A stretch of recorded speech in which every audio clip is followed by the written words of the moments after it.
Good morning, everyone, and a warm welcome to the next presentation at our New Food Conference. I'm delighted to welcome Schloss Wachenheim. Today's speaker is Boris Schlimbach, member of the management board of the company, and he will walk us through the company's presentation. He will provide us deeper insight in obviously new food or new products and the product portfolio in general, but he will also answer all your questions. Before we dive in, a quick housekeeping note. The conference is being recorded and all participants are in a listen-only mode. If you have questions, please submit them using the chat box and we will address them in the Q&A session. And without further ado, I'll hand over to you, Mr. Schlimbach. The floor is yours. Thank you very much for the introduction. And welcome also from my side to today's digital roundtable. And thank you for your interest in Schloss Wachenheim Group. Because of the limited time available today, I will start with a very brief overview of our group and activities, and then move on to the main topic of today's event, the new foods. Although our roots lie in the production and distribution of sparkling and semi-sparkling wines, we have a lot to report to this topic, as innovative products are an important part of our strategy. At the end, I will also briefly touch on the latest financial developments of our group.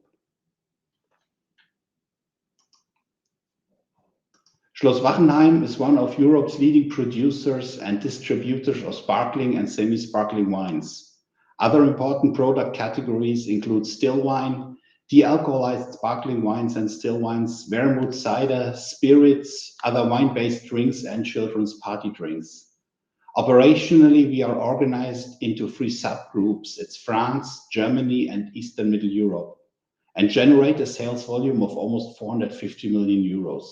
Of these, as you can see from the colors in the ring diagram in the middle, around a third is generated in Germany, a quarter in France, and the rest in Eastern Middle Europe.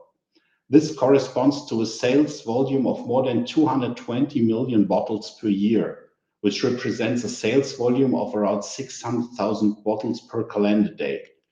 To illustrate this volume, on a truck you can load around 18,000 bottles of sparkling wine. We have 10 production sites and supply our products primarily to the fruit retailers and sales partners in domestic and important export markets. In addition, we also operate more than 70 all wine specialist stores in Germany, Poland, and in the Czech Republic, and we employ more than 1,700 people. The group's production sites are spread across 4 countries, from west to the east, as 2 sites in France, the larger of the 2 in Tournon-en-Brie, near Paris, specialized in sparkling wine production using the tank fermentation method in cocktails, and Saumur at the Loire River, where we produce sparkling wine using the traditional bottle fermentation method. Until the end of 2023, there was another production facility in Wissembourg in Alsace, but we have relocated its capacity to Tournon in 2024. We have 4 production sites in Germany, the largest one in Trier, specialized on sparkling wine production using the tank fermentation method, but also to de-alcoholization, production of cocktails and children's party drinks. Wachenheim is specialized on sparkling wine in the traditional bottle fermentation method, and our winery in Morscheid has a total of 15 great sites at the Mosel, Saar, and Ruwer River. In Poland, we have 1 production site in Bilgoraj with a very broad portfolio. The same applies to our site in Bucharest, where we produce sparkling wine, still wine, spirits, vermouths, and cocktails. Our product ranges are tailored to our respective markets. This in a nutshell about our group. And the keyword product ranges is a perfect transition to our innovative products, our new foods. Let's start with the most important category here, the de-alcoholized sparkling wines and wines.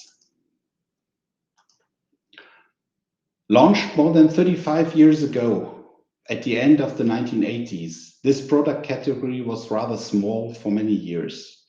With technical development and constant quality improvements, The number of fans of such product has continued to grow over the years. Today, you can't imagine the shelves of the food retailers in Germany and many other European countries without such products. And even in markets where this category is not yet as well developed as it is here, we are seeing increasing momentum. We have adopted this trend and now operate two de-alcoholization plants in Trier, with which we can de-alcoholize up to 4,000 liters of wine per hour. Our annual capacity for this is around 30 million liters. And just to illustrate this, an Olympic swimming pool holds only a little bit more than 2.5 million liters.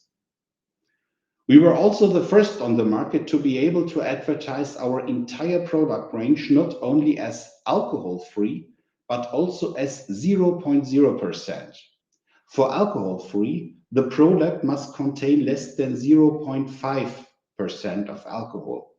But for 0.0%, it must have less than 0.05%. From a trend to mainstream, more and more people are increasingly looking for alternatives to alcoholic beverages, no longer just to abstain, but rather as an attitude. What was used to be the choice of car drivers or pregnant women due to their situation is more and more becoming a conscious lifestyle choice. As a result, this market is also growing continuously, while the alcoholic markets for sparkling wine are more or less stable and even slightly declining for still wine. In the two charts on the slide, you can see the market developments as an example for Germany. And that's just Germany. The alcohol-free share of sparkling wines was continuously growing in the last years and represents now around 6 to 8% of the total market, which is comparable with the beer market. Also, the alcoholic still wine is growing, still on a lower level, but the share of non-alcoholic products is only about 1%. So there should be some further growth potential here. Also in other countries, such as the UK, the Netherlands, and Poland, the markets for de-alcoholized wines and sparkling wines are growing. With our capacities, we feel ourselves well equipped to participate in the further expected growth of this market segment. And our performance in the first 9 months of the current business year 2024-25 confirms this. More on this later. Exemplary for our market position. Our most important brand in Germany is Light Life, one of the leading brands in this category. Our market shares are 22% in the de-alcoholized sparklings and 25% in the de-alcoholized wines. Awarded as top brand by the Lebensmittelzeitung in 2024 and available as sparkling and still wine. In addition to classic variants, we also offer trendy flavors such as Spritz, Hugo, Limoncello, and also various fruity variants such as wild berry, raspberry, pomegranate, or mango. We are constantly picking up on corresponding consumer trends and integrating them into our product ranges. In the UK, our Iceberg, which you can see in the picture on the right, is also one of the leading brands in this segment, mainly as still wine, but also available as sparkling. I would like to use these two pictures to illustrate the width of our product range, which is not even fully presented here for Light Life, where we currently have more than 20 different product variants. Everything tailored to current trends and the preferences of the consumers in the respective markets. Keyword other markets. Our non-alcoholic variants have also arrived on the shelves of food retailers in Poland and Romania and are enjoying a growing popularity. Of course, we are also proud of the fact that we can produce for these markets in Germany. Normally, this is just the other way around. What is missing in this picture is France. We are currently not present there in the de-alcoholized wine sector. This market is still much smaller than in Germany, and is predominantly divided between two competitors. In the past, we all have already tried to enter this market with an own alcohol-free brand. This was called Cascadi, and later with a line extension of one of our well-known sparkling wine brands. This is Opera. Unfortunately, without success. However, we continue to monitor the market and its development very closely. Also, in other traditional wine growing countries, such as Italy and Spain, the trend towards de-alcoholized wines is still lagging somewhat behind. Finally, to this topic, a brief overview of the production process. We de-alcoholize our wines using the so-called vacuum distillation process. The wine is placed in a vacuum which lowers the evaporation temperature of the alcohol from around 74 degrees centigrade to around 30 degrees. At this temperature, de-alcoholization takes place, which is comparable to distillation in terms of the process, with the difference that our focus is on the de-alcoholized product. However, the distillate is not worthless either and is sold to be used for the production of spirits. Compared to the traditional sparkling wine production, this process is relatively energy intensive. However, we are able to cover a substantial part of our energy requirements with photovoltaic systems at our production site, which we are also planning to expand. Let's move to a second new food product, fruit wines. That means wines made from different types of fruit, such as cherry, blackcurrant, or gooseberry. Not really a new product and not unknown in many countries, but partly forgotten over the last years and not really present in our markets, perhaps apart from cider. We have added such products to our portfolio in Poland some years ago. Also in Poland, there is a trend towards regional products made from ingredients which are locally available. As this country is one of the largest food producers in Europe, it makes sense to combine our expertise with these resources and launch a range of fruit wines, still and sparkling, on the market, produced in the same way as grape wines. Winarnia Zamojska, the name says it all. Winarnia stands for winery in Polish, and Zamojska refers to the Zamość region southeast of Lublin, near our production site in Wilgowaj. This is one of the most important fruit growing regions in Poland. We have thus reflected the origin of the products also in the brand name. And that's not all. For every bottle sold, we support the Winarnia Zamojskie Foundation with an amount of 10 Polish groszy. This foundation promotes Polish wines at home and abroad, and also the expansion of regional tourism and the development of the region. The third topic I would like to touch is organic. At first glance, this may rather seem an old hat instead of new food, but the demand of such products continues to grow. Accordingly, organic vineyards have continued to expand in recent years, although the proportion of those is still below 15% in major European wine growing countries. Particular challenges arise especially in rainy or wet years, when organic wine growers have only very limited possibilities to use pesticides. And this in addition to the capricious weather conditions, which are already difficult to manage. In any case, we have followed also this trend, and with Azzurro have completely converted an established brand to organic. We integrated this claim very visibly into the external appearance. This has also given the brand new impetus in terms of volume development. Further variants of this product are already being planned, which should also make a positive contribution to volume growth in the future. We are constantly looking at new trends and developments.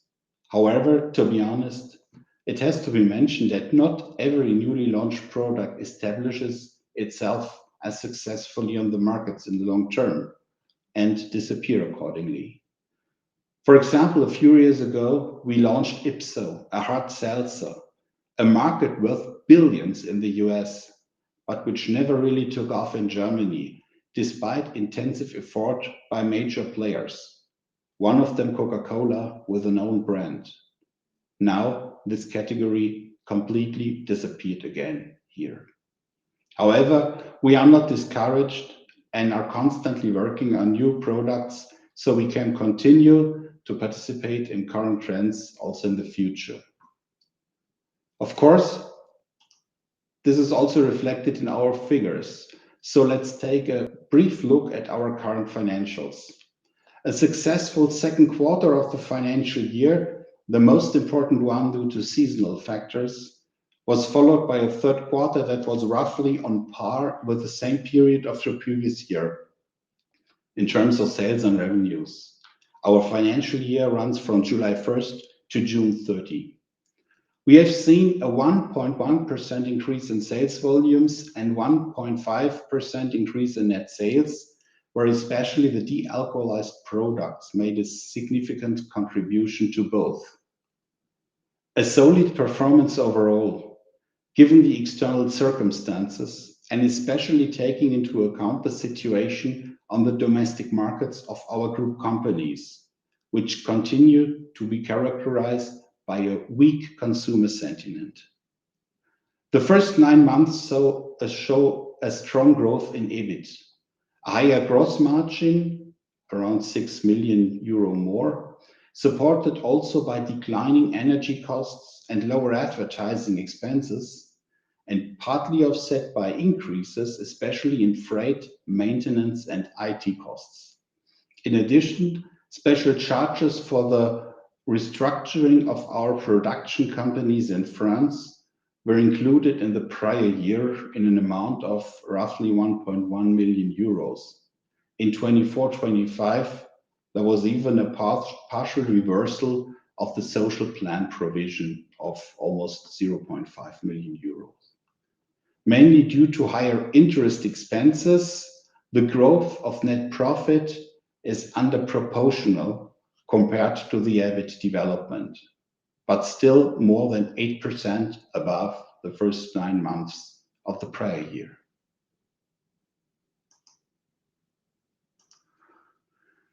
Over the last years, the annual sales volumes have been in a range roughly between 215 and 225 million bottles. Sales revenues, on the other hand, have increased steadily, partly due to changes in the product mix, but also as a result of price increases that we had to implement for our products as a result of procurement price increases. Regarding the EBIT, we see a dip in 2019-20, resulting from a difficult situation at the beginning of the COVID crisis, followed by a recovery in the subsequent years. 2022-23 and 23-24 have both been impacted by the restructuring of our production in France, where we moved our production capacities from Wissembourg in Alsace to Tournon-en-Brie near Paris. In total, more than 5 million euros over the 2 years. However, no further charges are expected for 24-25 in this context. There was even a small positive effect from the adjustment of the social plan provision in the second quarter, as I just mentioned. You can also see our current guidance for the whole 24-25 business year on this slide. Stable to slightly increasing sales volumes, slight increases in net sales, and also increases in EBIT and net profit. This was the last slide of my short presentation, and I would like to thank you again for your interest and your attention. Now I'm looking forward to your questions. Thank you, Mr. Schlimbach. We received already a couple of questions, but I would like to start with a question from my side. Hearing that there's a further step in processing the wine to become alcohol-free, it seems to be energy rich to take the alcohol out of it. What does it mean for you in regard of pricing point? Is it more costly to produce the alcohol free wine, and how does it impact the end customer price? Yes, it is more expensive, of course, to produce de-alcoholized wines because the wine must be heated up in the temperature so that the distillation can take place, and we have to create a vacuum within the machine. So we need more energy in this process and a further production step compared to the sparkling wine and semi-sparkling wine production. However, for the pricing, you must consider that we have a very high excise tax in Germany on sparkling wine Sekt, the so-called Sektsteuer here in Germany, which is 1 euro and 2 cents per 0.75 liter bottle. Yeah. This excise tax is not relevant for de-alcoholized products. Yeah. So we have there is a different this you have always to consider. But yes, we have a higher production costs here with the alcoholized products. That's true. Yeah. Yeah, okay, thanks for answering this question. Let's start with the distribution and the brand positioning. A question which came in is how well integrated is your alcohol-free portfolio into Rinchen and Co? Yeah, we have some brands in Rindchen and also in Vino where we sell also alcohol-free products, and we plan also to increase this. This is rather also a small a small part of our product portfolio here, but we are still developing here also new alternatives and develop also this category within our wine retail stores. Hmm. What is another kind of a distribution channel? Do I find your products as well at Edeka and Rewe? Yes, the Edeka Rewe, for example, this is our Lightlife. This is our main brand here in Germany that we have for de-alcoholized products, and you can find these in both. Yeah. And talking about the brands, do you see the midterm potential to give more visibility to your own brands, even if that would involve higher marketing costs?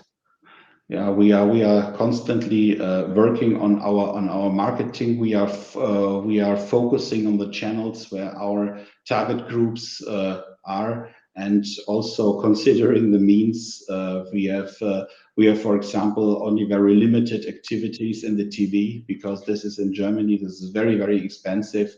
We concentrate on social media. We concentrate on POS marketing, and to promote the products and to increase the visibility in the markets and in the shelves. Okay, thanks. You're launching a new alcohol-free drink in cans in the UK market. Are you exploring similar formats for other countries as well? Or do cost structures and consumer habits make that less attractive for you?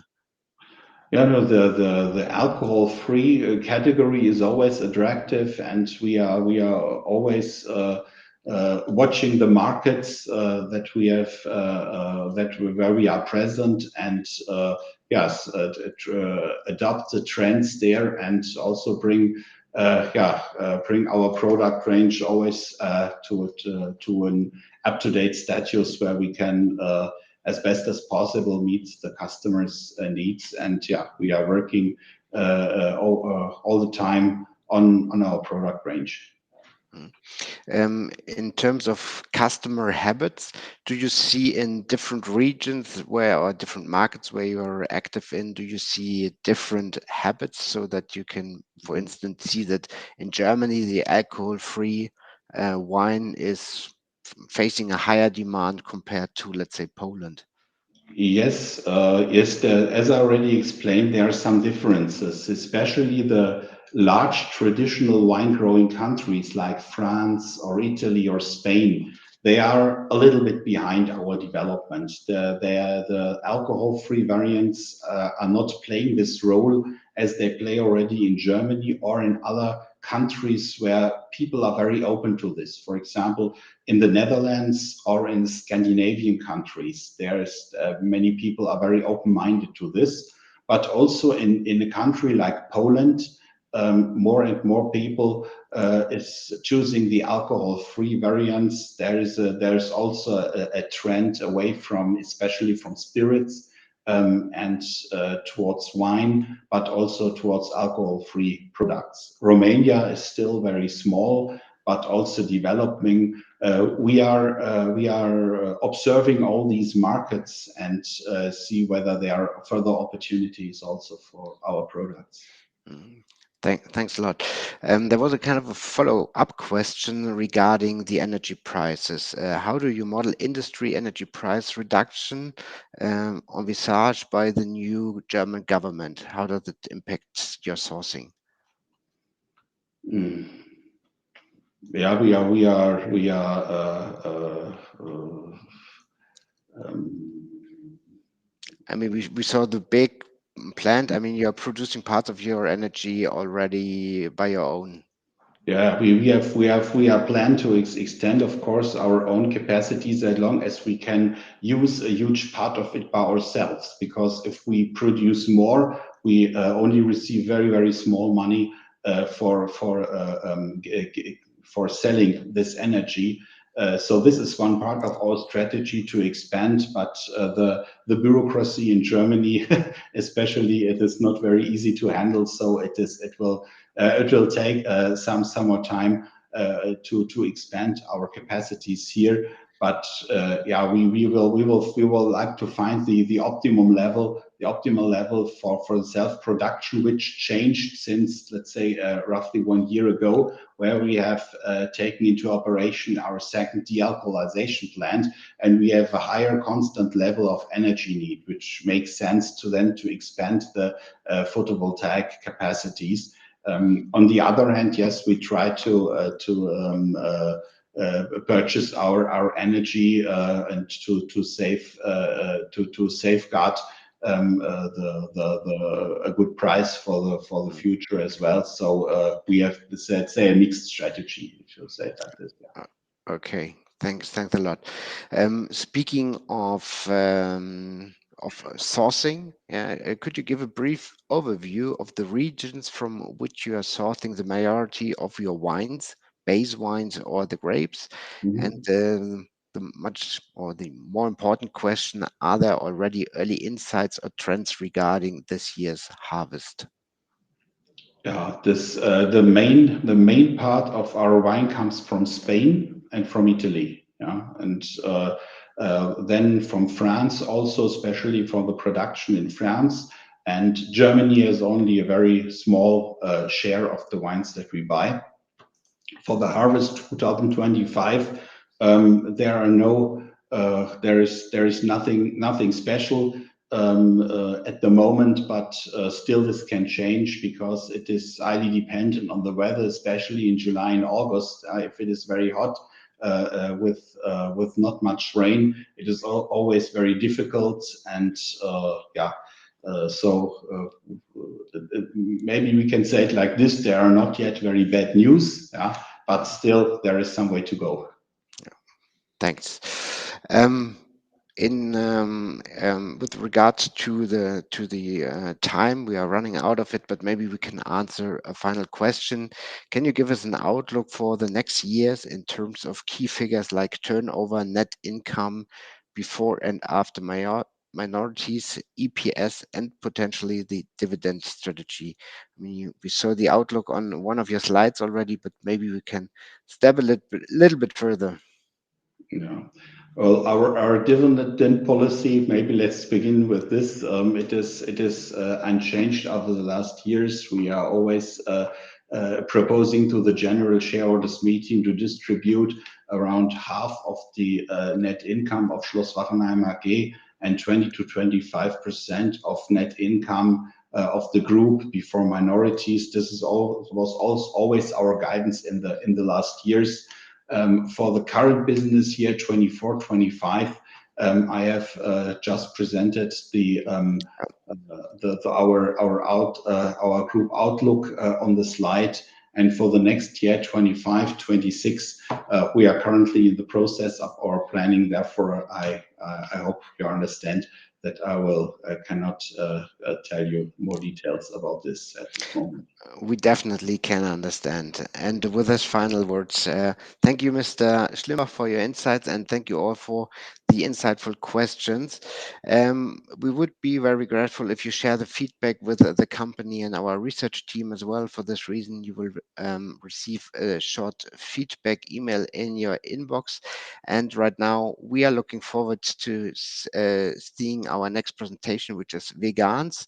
A colleague put a link already in the chat box. And yeah, to hand over for some final statement, Mr. Schlimbach, thanks to have you here today, and I would like to see you soon again. Thank you very much. Thank you. Bye. Bye bye.